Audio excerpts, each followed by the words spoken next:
Hallo und willkommen zu unserer Serie Mein Laptop, ich meine mein All-in-One von innen. Hier möchte ich euch in einem schnellen Überblick zeigen, wie ihr an die wichtigsten Komponenten herankommt und diese gegebenenfalls auch tauschen könnt. Ich zeige euch dabei das Innenleben des Gerätes. Ich zeige euch auch, was es an Tipps und Tricks noch gibt, was ihr vielleicht beachten müsst und dass es im Grunde genommen nicht so schwer ist, das Gerät aufzuschrauben und an die einzelnen Komponenten heranzukommen. Legen wir los!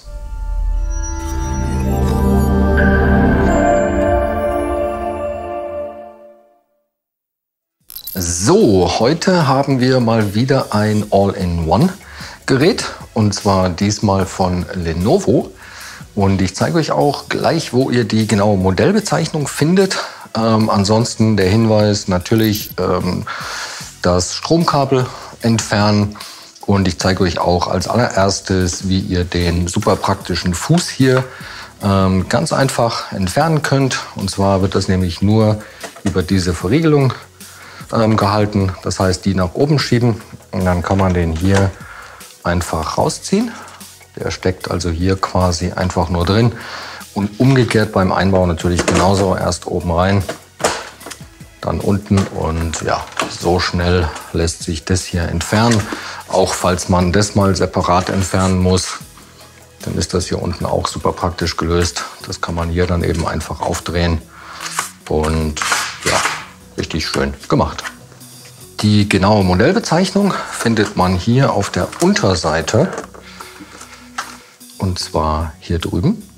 Und genau, mit dieser Modellnummer findet ihr super einfach alle Ersatzteile speziell für dieses Gerät bei uns im Shop.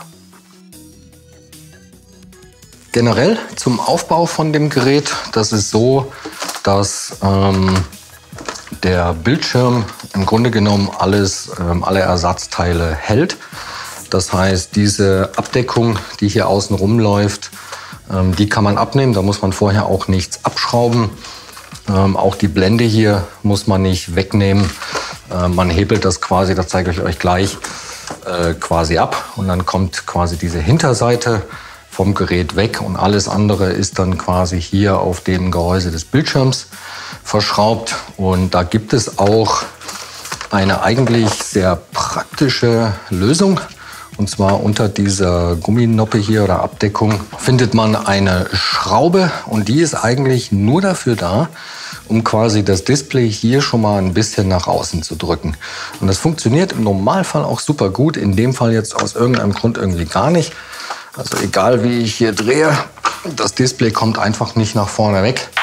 Das ist aber auch okay, weil da kann ich euch nämlich auch gleich mal zeigen, dass das im Grunde genommen auch egal ist.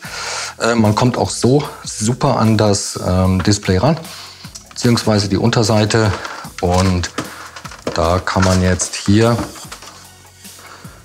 hoffe ich, ganz gut die Verbindung sehen. Das zeige ich euch aber nachher noch genau. Und ganz prinzipiell benutze ich hier für alle Arbeiten ein super praktisches Universalwerkzeugset. Da ist alles drin, was man so gebrauchen kann. Pinzetten, ein Schraubendreher-Set mit allen erdenklichen Aufsätzen, Öffner. Und ja, das habe ich mir jetzt eben hier schon mal zurechtgelegt. Und dann zeige ich euch, wie man hier die Rückseite ablöst. So, in dem Fall würde ich jetzt eben auch von der Seite anfangen. Start probieren. Und dann geht man eben mit dem Öffner zwischen den Rahmen und unter das Display. Und da muss man auch relativ tief rein. Das knackt auch ganz fürchterlich, das ist aber völlig normal. Das ist eben, wenn sich die Einraststellen da lösen. Und dann geht man so eben einmal um das Gerät herum, bis man das gelöst hat.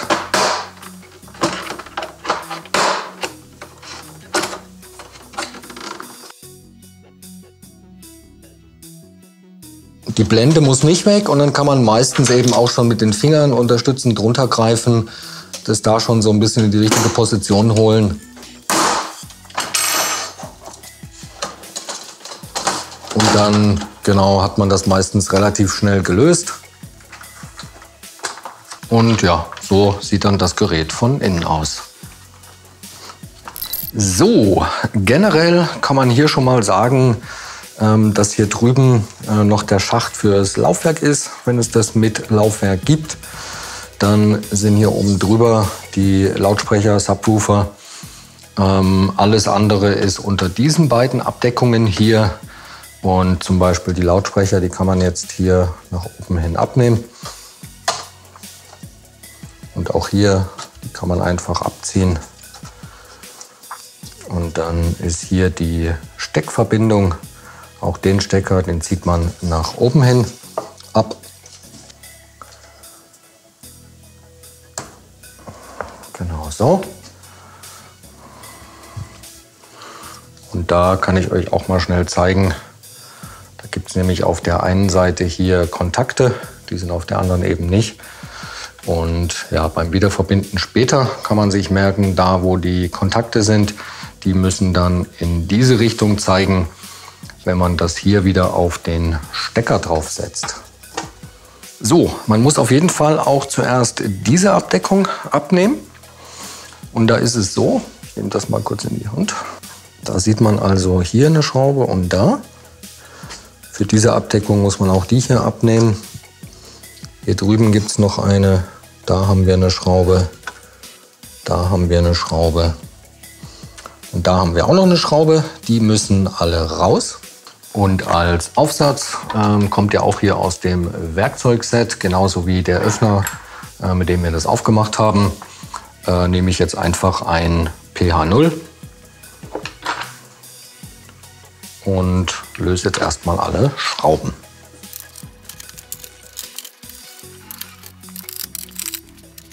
Wenn man dann alle Schrauben raus hat, dann kann man das hier eben entfernen. Ich würde auch empfehlen, dass man die Schrauben von den einzelnen Arbeitsschritten getrennt aufbewahrt. Und da sieht man eben, warum man das zuerst abmachen muss, bevor man an das hier rankommt. Das sitzt nämlich dann eben hier drunter.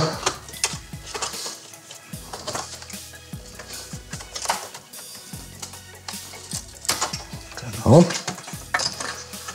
Und da sehen wir, ich rutsche das mal ein bisschen weiter vor, und da sehen wir den Lüfter und das Lüfterkabel und generell jetzt hier auch das gesamte Mainboard. Bei dem Lüfterkabel genauso, das kann man nach oben hin abziehen.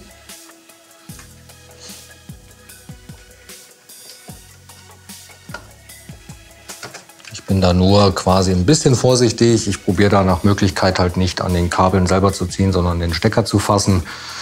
Und hier übrigens das gleiche Prinzip. Also auch hier kann man auf der einen Seite des Kabels Kontakte sehen. Und auch die zeigen beim Wiederverbinden in diese Richtung. Und wie gesagt, da merkt man sich, das war so, das war oben drauf. Und genau in der Reihenfolge bauen wir das nachher auch wieder zusammen. Und bei der Gelegenheit ist mir auch aufgefallen, wie der Kühler hier tatsächlich sehr verschmutzt ist. Das heißt, den pinsel ich jetzt mal ein bisschen frei. Und auch den kann man auch gleich ein bisschen sauber machen. Gut, dann können wir jetzt hier auf dem Mainboard ganz gut erkennen, dass hier die SSD ist. Dann haben wir hier den RAM. Da ist jetzt nur einer belegt, das sind aber tatsächlich 2 Slots. Dann sehen wir hier das WLAN-Modul mit den beiden Antennen. Die laufen hier vorne rum. Dann haben wir hier noch die CMOS-Batterie und natürlich die ganzen USB-HDMI-Anschlüsse hier vorne. Den RAM zu tauschen oder zu erweitern ist super einfach. Das funktioniert auch genauso wie die SSD, wie bei jedem Laptop gleich. Der wird von diesen beiden silbernen Klammern hier gehalten. Wenn man die so ein bisschen nach außen zieht, dann springt der einem quasi schon entgegen. Und ja, einfach nur schauen, dass man da nicht hier vorne dran kommt, vor allen Dingen, wenn man vielleicht feuchte oder fettige Hände hat. Und beim Einbau ist es hier so, der passt nur in eine Richtung. Der würde so also gar nicht reingehen.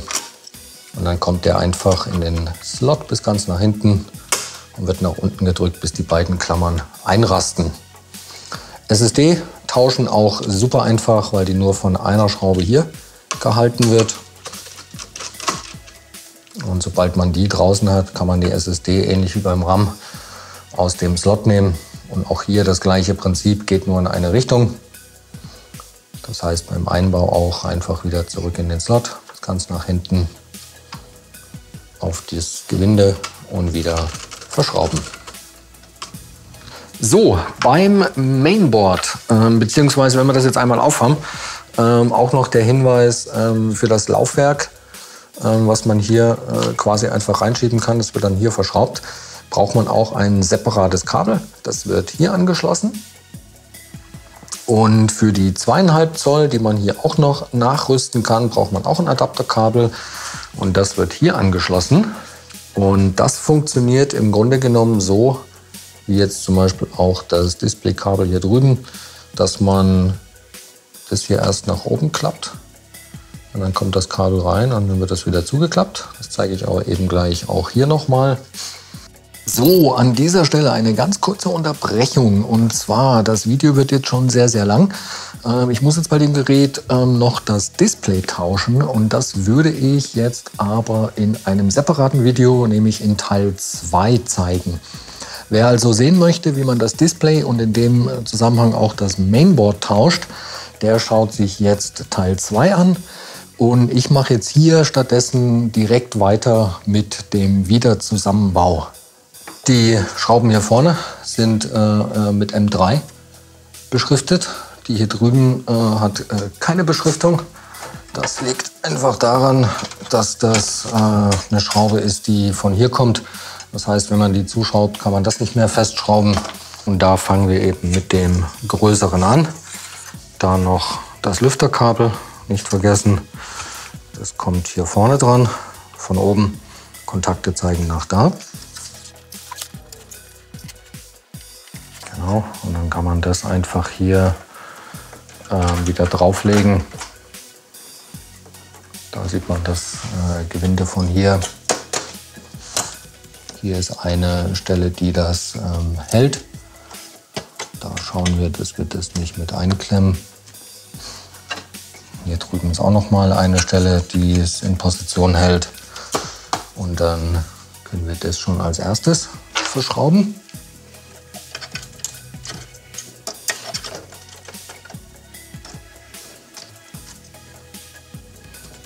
Genau.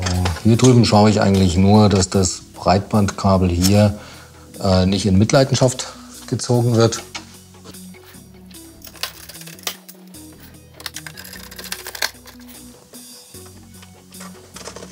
So, das Kabel hier oben auch. Also da auch schauen, wenn das nicht mehr so gut klebt, dass hier keine Kabel eingequetscht werden. Und dann haben wir noch diese Abdeckung. Die kommt ja jetzt hier drüber. Ja, und dann können wir schon mal alles wieder verschrauben.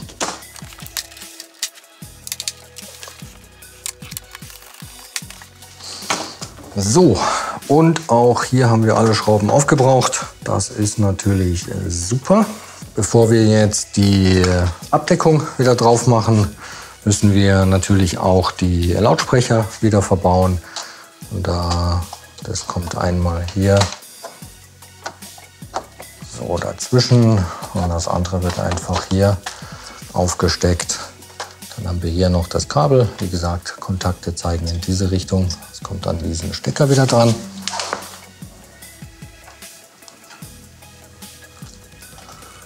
Schauen, dass der wirklich bis unten wieder richtig drin sitzt. Das will manchmal nämlich nicht, aber das sollte wirklich, durch das kurz, der sollte wirklich so wieder hier drauf sitzen. Und auch das hier wird jetzt einfach hier wieder aufgesteckt. Ja, und dann kann man eigentlich auch direkt von der Seite aus die Rückseite wieder drauflegen. Und ich würde jetzt als allererstes versuchen, die auf der Unterseite zusammenzudrücken. Also hier wieder drüber legen.